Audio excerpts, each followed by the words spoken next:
All right, guys, here's a reality check. I just went to get my favorite fast food breakfast. And they told me the price, and it was like $8.34. This is an inflation talk, so if you don't like hearing about it, turn the channel. $8.34. Now, during that big C word era, it was like $5.08. That is about a 40% increase in price. That is the effects of inflation. Now, they can say all they want.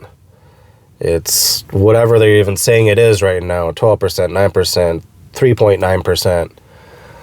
But the effects, after, like, say, a restaurant has to pay for increased prices of products and increased wages to keep up and all this stuff, well, the final deal is it's up 40%. Not only that, but they decreased the amount that you get in some little things. So, for instance, the breakfast sandwich I just got had this tiny piece of sausage where it used to be this big, now it's that big. So that's reduced, whatever, 10% on top of it. And they've been doing this with all sorts of products.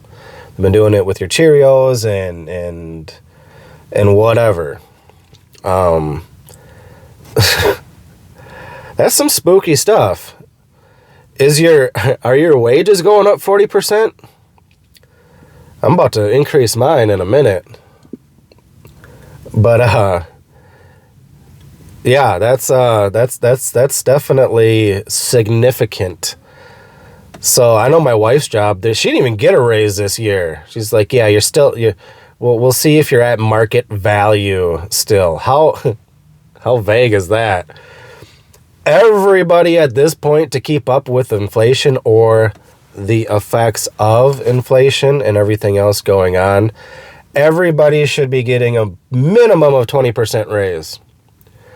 What that means is nobody's getting that kind of raise, and whatever you got going on, however you've mathematically crunched the numbers for your budget, for your house, for your car, for whatever, you're most likely going to have to downsize soon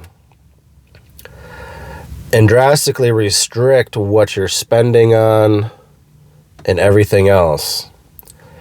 Drastically reduce your dependence on things like services and products, and especially food products. I recommend everybody start learning how to homestead any little way you can. It doesn't matter.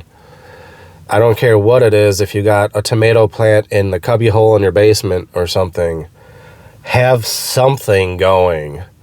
Start thinking about something that might be valuable other than your job, like to just know how to do for money or trade or something. The days of all I need to know is how to do my job and my money covers everything, that's going bye-bye real quick. And even if it's not, you're a slave to that job. You're totally dependent on it. And if they threaten to take it away from you because you didn't do some little thing they asked you to do that went totally against all your ethics and morals and probably illegal, because that's what they do nowadays, well, then you got to do it. It's called demoralization. You don't got a choice because you're totally dependent on that job. Just saying.